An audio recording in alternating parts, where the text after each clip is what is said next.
नोएडा में उस घटना की आग अभी ठंडी भी नहीं हुई थी, जहां एक युवा इंजीनियर की कार पानी भरे गड्ढे में समा गई और उसकी जिंदगी हमेशा के लिए छिन गई। कि दिल्ली ने एक और दिल दहला देने वाली त्रासदी देखी। एक 25 साल का युवक जो अपने सुनहरे भविष्य के सपने बुन रहा था, रात के अंधेरे में सड़क पर खड़े मौत के गड्ढे में समा गया।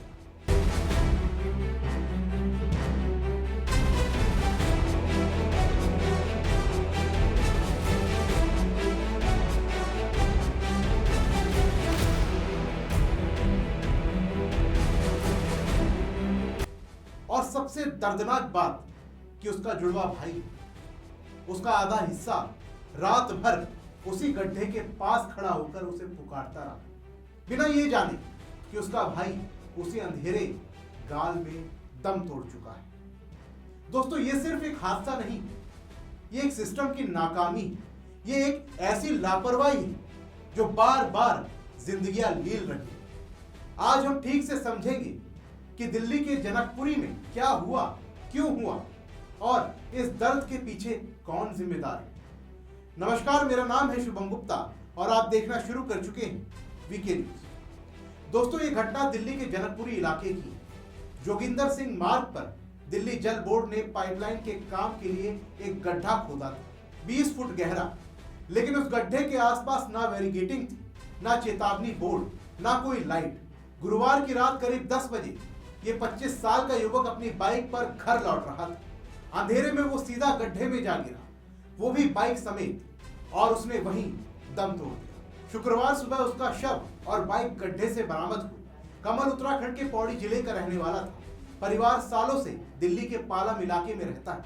कमल ने हाल ही में बीए पूरा किया था, एक प्राइवेट बैंक में नौकरी कर रहा था। उसका जुड़वा भाई करण चार्टेड अकाउंटेंट, पिता पूजा पाठ का काम करते हैं।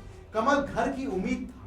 3 साल पहले अपने जन्मदिन पर उसने बड़ी खुशी से वो बाइक खरीदी थी, जिस पर सवार होकर वो मौत के मुंह में चला गया।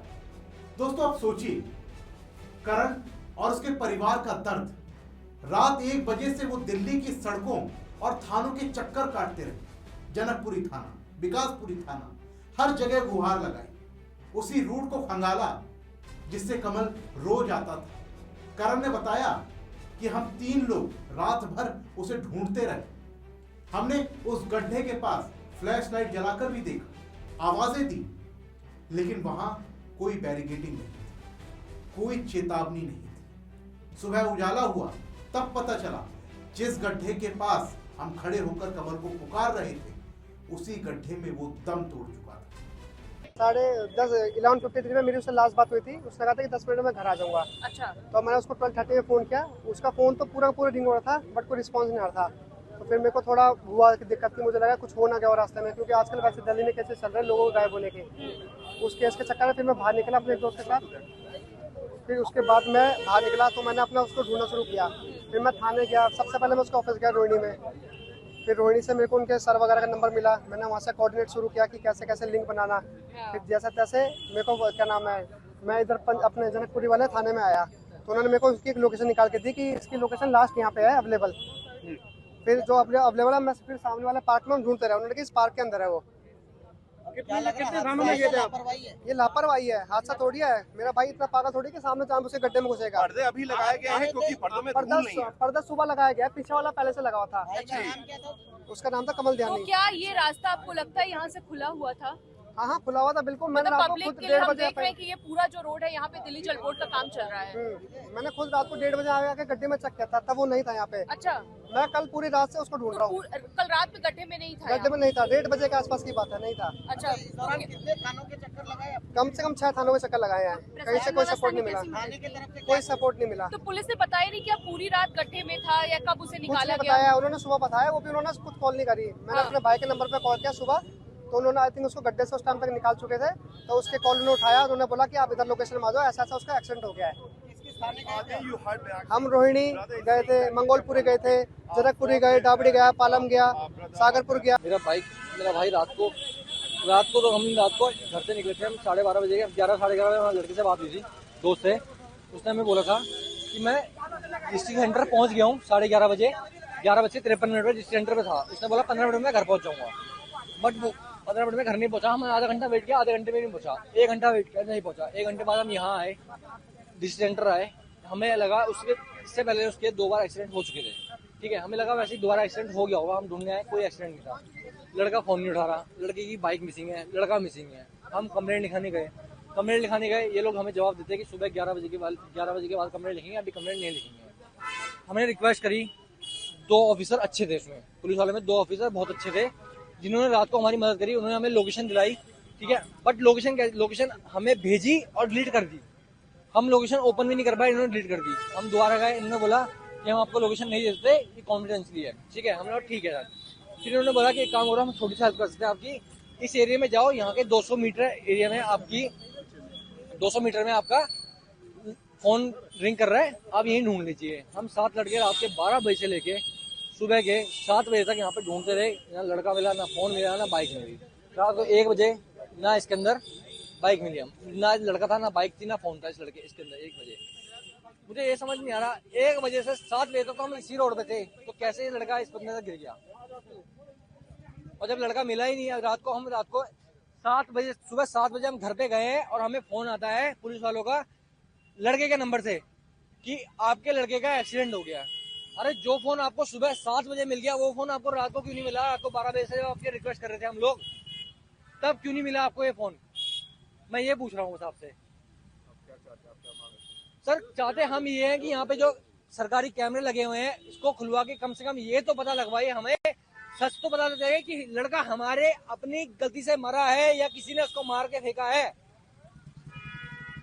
वो लड़का बेचारा चले गया, उसका बाप रात के 12 बजे से लेकर सुबह के 7 बजे तक रोड पे भटक रहा है अपने बेटे को ढूंढने, और सुबह 7 बजे कॉल आता है कि आपका बेटा यहाँ पे एक्सीडेंट हो रखा है, और बाप को देखने आता है तो लड़का कट्टे में पैक है।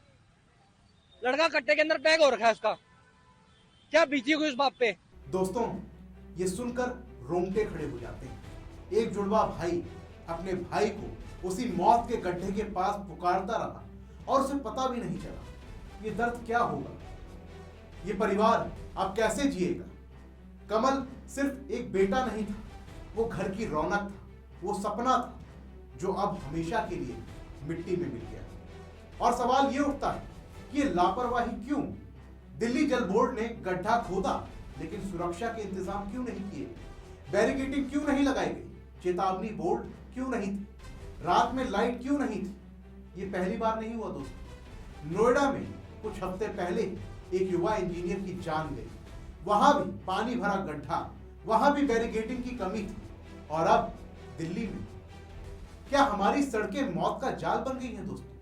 क्या सरकारी विभागों की लापरवाही अब जिंदगी लेने का लाइसेंस बन गई? इस घटना के बाद दिल्ली सरकार में हड़कंप मचा हुआ है।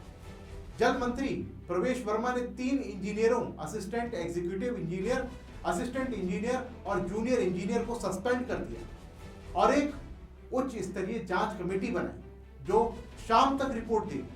कमेटी मौके पर सुरक्षा व्यवस्था, बैरिकेडिंग और साइनेज की समीक्षा करेगी। मंत्री आशीष सूद खुद घटनास्थल पर पहुंचे, परिवार से मिले, कहा कि सरकार परिवार के साथ है, दोषियों को बख्शा नहीं जाएगा। पिछले 2 दिन में एक यहाँ पे बड़ा गड्ढे को खोदा गया। यहाँ पे इस साइड की लेन में कोई भी ट्रैफिक की मूवमेंट नहीं थी। कल जो यहाँ पे घटना हुई है बहुत ही दुखद है। हमने दिल्ली जल बोर्ड की तरफ से एक इंक्वायरी के ऑर्डर किए हैं, हमने कमेटी बना दी है, उसमें joint director, deputy director level के अधिकारी उसमें हमने रखे हैं। 24 घंटे में उसकी रिपोर्ट आ जाएगी। मेरी मृतक के मित्र से बात हुई कल रात को 11:15 बजे के करीब में। मृतक ने अपने घर पर बात की थी कि मैं 10 मिनट में घर पहुंच रहा हूं। उसके बाद में वो इस सड़क के ऊपर में, इस लेन के ऊपर में पहुंचे और उस गड्ढे में गिरकर उनके परिवारजनों ने रात को ही पुलिस से संपर्क किया।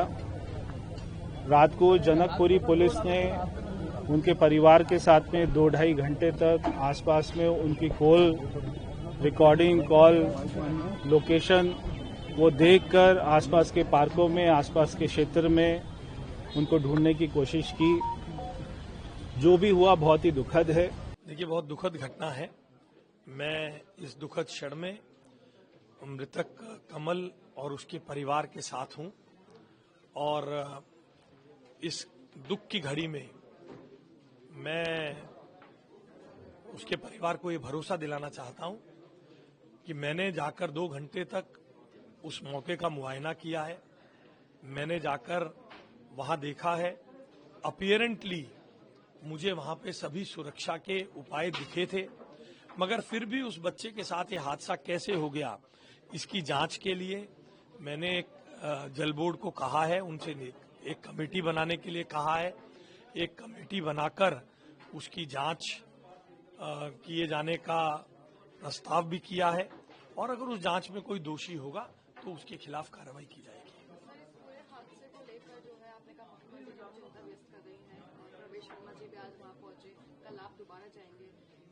देखिए, हमारी सरकार अपनी जिम्मेदारी को समझती है। हमारे तमाम कुछ होने के बाद भी अगर ये दुर्घटना हो गई, ऐसे में हम पूरी तरह से दुखद परिवार के साथ हैं। हमारे साथी, हमारी सरकार के लोग हॉस्पिटल में भी उन्हें मदद कर रहे हैं। क्षेत्र के स्थानीय विधायक पालम में उनके घर पर हैं। हम सब उस दुखद परिवार के साथ हैं। हमारी संवेदनाएं उस बच्चे को वापस तो नहीं ला सकती, मगर पूरी जांच करके हमारे लाख प्रयासों के बावजूद अगर ये दुर्घटना हो गई है तो आगे ना हो, इसके लिए हम पूरे प्रयास कर रहे हैं। और मैं सभी को विश्वास दिलाता हूं, उसके परिवारजनों को भी और दिल्ली के सभी नागरिकों को, कि हम इसके लिए ठोस उपाय कर रहे हैं। विपक्ष तो देखिए, मैं इस दुखद घटना में आरोप प्रत्यारोप करना नहीं चाहता हूं। अगर 50 साल पुरानी ये लाइन समय समय पे ठीक की गई होती तो आज ये हमें ना करानी पड़ती। इसमें हमें छोड़ दीजिए। अब मैं इसमें बताऊं, ये उनका काम है सुबह उठना और सरकार को गाली देना, क्योंकि बेरोजगार है, खुद ही कहा है। इसलिए मैं कम से कम आज इस मौके पर ऐसे आरोप प्रत्यारोपों का जवाब नहीं देना चाहता। इस पर अब राजनीति भी शुरू हो गई है दोस्तों। आम आदमी पार्टी के दिल्ली अध्यक्ष सौरभ भारद्वाज भी मौके पर पहुंचे और उन्होंने दिल्ली सरकार पर आरोपों की बौछार कर दी। सुनिए उन्होंने क्या कहा। देखिए, जनकपुरी में जो हुआ है उससे भारतीय जनता पार्टी की दिल्ली सरकार और दिल्ली पुलिस के कमिश्नर और उनकी पुलिस पूरी तरीके से एक्सपोज हो गई। कल सतीश गोलचा जी की पुलिस ने पूरी दिल्ली के लोगों को धमकी दी कि मिसिंग बच्चों के विषय में कोई भी बात करेंगे, अफवाह करेंगे तो उसके ऊपर जो है कार्रवाई की जाएगी। और आज ये जो 25 साल का युवा मरा है, इसके दोस्त बता रहे हैं कि वो 6 पुलिस स्टेशन में गए और उनकी कंप्लेंट दर्ज नहीं करी। और कल ये कह रहे थे कि हम हर एक कंप्लेंट को दर्ज करते हैं, इसलिए हमारा डेटा ज्यादा है। पुलिस के ऊपर बहुत गंभीर आरोप लगे हैं। रात को करीब 12 बजे परिवार अपने बेटे को ढूंढते हुए थानों में पहुंचा और एक नहीं 6 थानों में वो लोग गए।